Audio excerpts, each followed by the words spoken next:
Bonjour, nous sommes des jeunes du pays de Mortagne. Nous nous sommes intéressés au thème du mieux manger et nous nous sommes initiés au journalisme de solutions. Nous avons réalisé un reportage à la rencontre de 2 initiatives du territoire. Nous avons souhaité exprimer notre point de vue sur le thème du mieux manger. Bon visionnage!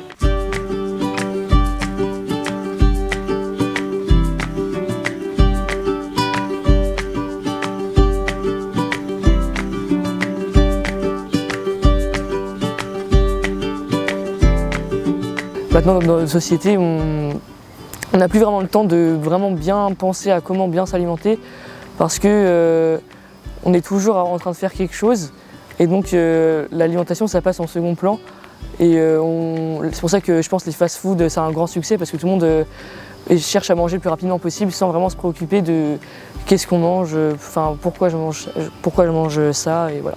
Et c'est vrai qu'en ce moment, enfin même pas en ce moment, mais avec tout le monde qui travaille et tout, on fait plus de la restauration simple, rapide, efficace. Et on n'apporte pas beaucoup de temps à ce qu'on mange, enfin, on regarde pas trop de quoi on mange, qu'est-ce qu'il y a, parce que du coup on mange, mais on sait pas ce qu'il y a eu avant, après, comment ça a été fait et tout. Enfin juste de savoir qu'est-ce qu'on a dans notre assiette quoi. Mieux manger, je pense que c'est plus de fait maison, moins d'acheter dans les magasins. Vu que le fait maison, on sait ce qu'il y a dedans et voilà. Alors que dans les magasins, on ne sait pas forcément tout ce qu'il y a dedans et voilà. Et peut-être que aussi mieux manger, ça pourrait être manger un peu plus de légumes. Manger un peu de tout quand même, mais manger un peu plus de légumes en particulier.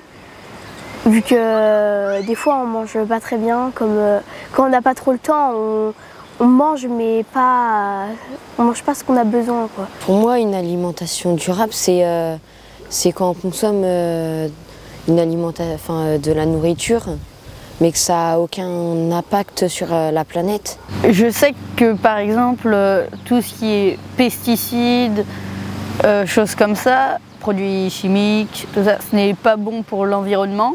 Il faut quand même se rendre compte des problèmes, mais le fait de simplement les énoncer ne va pas régler la situation. Il faut aussi proposer des solutions.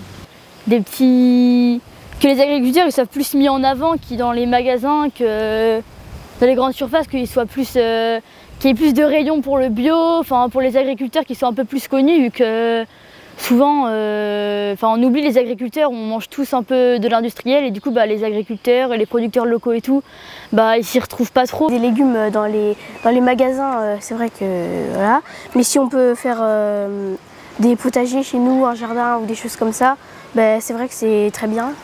Et comme ça nous coûte pas très cher. Bien du coup, bienvenue au château, au potager du château Boignard.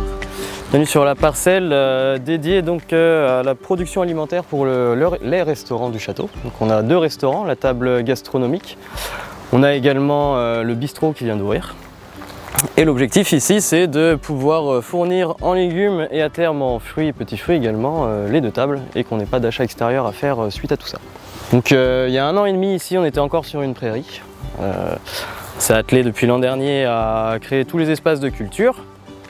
Et l'idée c'est de proposer une agriculture en plus d'être productive, saine et protectrice de la biodiversité de l'environnement. Donc on s'efforce d'appliquer des méthodes assez nouvelles entre guillemets sur cette approche, notamment des choses comme le non-travail du sol, c'est-à-dire remettre en question le labour par exemple, essayer de travailler différemment avec des apports de matière organique et essayer d'avoir un sol toujours plus en plus fertile, tout ça avec une approche manuelle et surtout naturelle. On a beaucoup d'avantages au niveau des stockages, le fait d'avoir le jardin, on ne fait pas reposer les légumes dans les chambres froides, on cueille au jour le jour et c'est beaucoup plus simple pour nous. Pour une histoire de qualité, on cueille les légumes à maturité, donc ils n'ont clairement pas le même goût. Et honnêtement, les inconvénients, c'est un peu plus de travail, c'est une certitude, mais c'est vraiment une volonté. On collabore avec Laurie. Maintenant, ça fait plus de 2 ans et demi qu'on se connaît, on s'est rencontrés un peu par hasard, on a monté le projet ensemble et maintenant ça fait un peu plus d'1 an qu'on travaille avec nos légumes. Donc c'est fort agréable. Il y a forcément Des moments plus durs aux périodes d'hiver parce qu'on sait qu'on ne peut pas faire tous les légumes et ce qui est le plus dur c'est jouer avec les flux tendus parce qu'on doit créer toutes les cartes par rapport au jardin, donc c'est sûr que c'est beaucoup plus difficile à gérer de manière interne parce que c'est pas un coup de téléphone à un fournisseur et qui nous livre la quantité de légumes qu'on veut. Là c'est vraiment de la création instantanée et un peu spontanée au vu du jardin par rapport à la météo, par rapport à l'arrosage, par rapport à tout ça. Donc on est un peu moins maître des choses et on laisse faire le jardin. L'objectif nous au château du coup désormais c'est vraiment de s'ancrer aussi avec les acteurs locaux. Donc là on a un premier travail qu'on fait avec le CPIE. Donc ils vont nous aider pour la conception de la haie, mais également on fait un travail d'échange. C'est-à-dire que là j'ai quelques variétés de tomates qui sont issues de la collection, personnelle d'Emmanuel Jarny, là, qui gère les jardins du CPIE.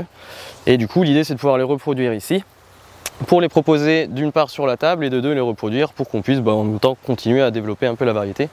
En échange, moi j'avais une variété de tomates portugaises que j'ai pu lui amener. Et l'idée voilà, c'est de pouvoir faire la lumière, parce qu'on a la chance du coup avec la pâte de Valentin, de pouvoir faire la lumière sur des variétés qui sont locales et préservées par des organismes locaux également. Mieux manger, c'est manger local, c'est manger les produits de saison, comme je vous le dis, des produits qui poussent au moment où c'est leur temps et laisser faire la nature. Je pense que c'est ça aussi, on est beaucoup plus axé sur le végétal de plus en plus. Et c'est avec les légumes, je pense qu'on peut s'amuser le plus à cuisiner, où il y a beaucoup plus de choses à faire qu'un morceau de viande. On travaille les épluchures, on travaille toutes les flânes, on travaille la partie fleurs, on essaye de tout travailler, il y a plein de choses à faire, des infusions.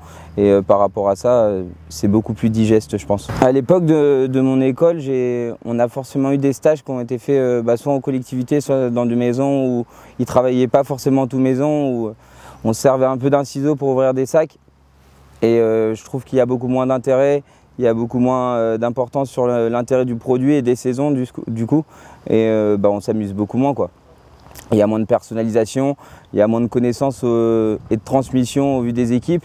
L'avantage d'avoir ce jardin, c'est aussi aux équipes d'apprendre à savoir ce que c'est un petit pois avant qu'il arrive dans une caisse en cuisine et qu'on le travaille. C'est de reconnaître les plantes, reconnaître le cycle de végétation de chaque plante et ça c'est hyper important.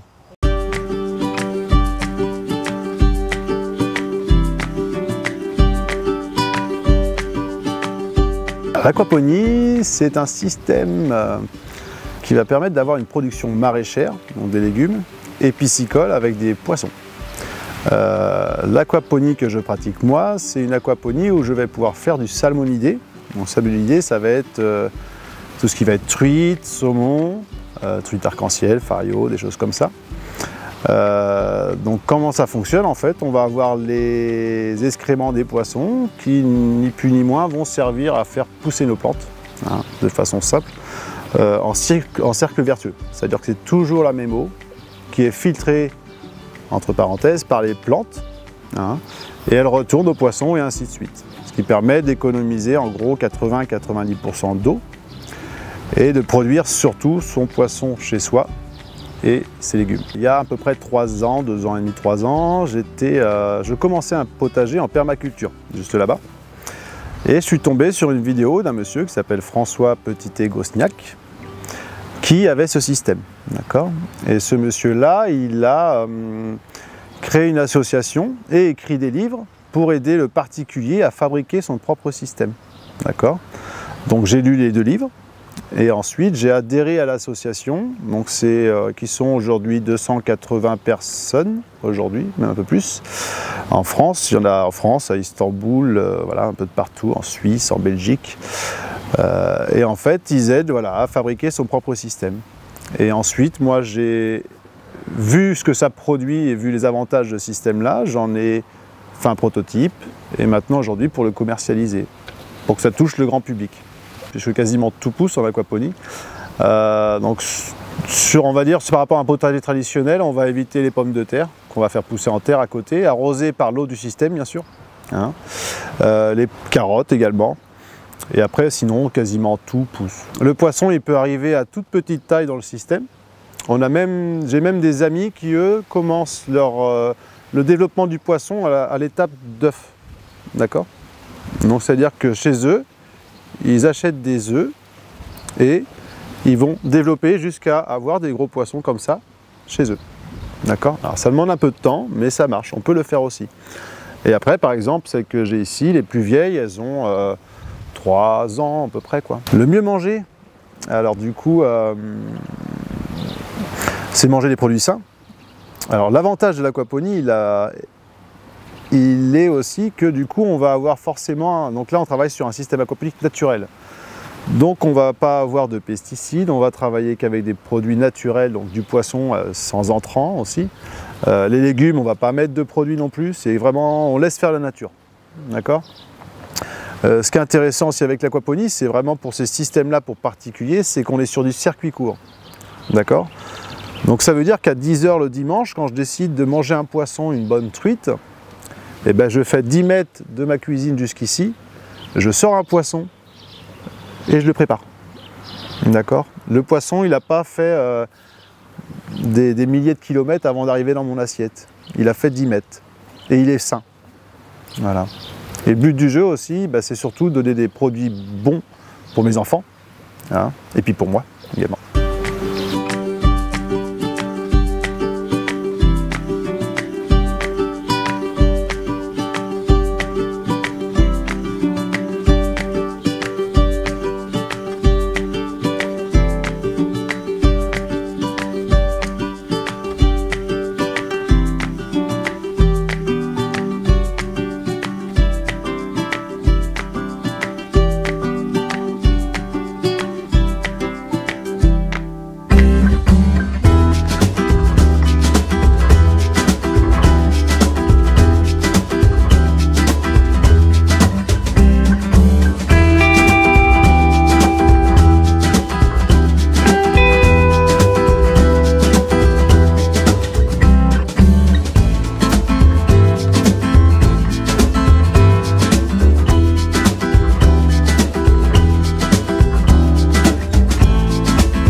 Bonjour, nous sommes des chaînes. Oh non! Nous voulions exprimer notre point de vue sur... Non. Le papier. Enlève le papier. Voilà. Attends, je vais me détacher, parce que c'est moche. Nous nous sommes intéressés au thème du mieux manger et nous nous sommes initiés au journalisme de solutions. Là j'ai bégayé. Prends ton temps. Ouais, c'est ça, parce que je parle vite. Ouais. Cool. Relax. Ouais. Bon visionnage. Tu quoi? Bon visionnage. Beaucoup plus fort.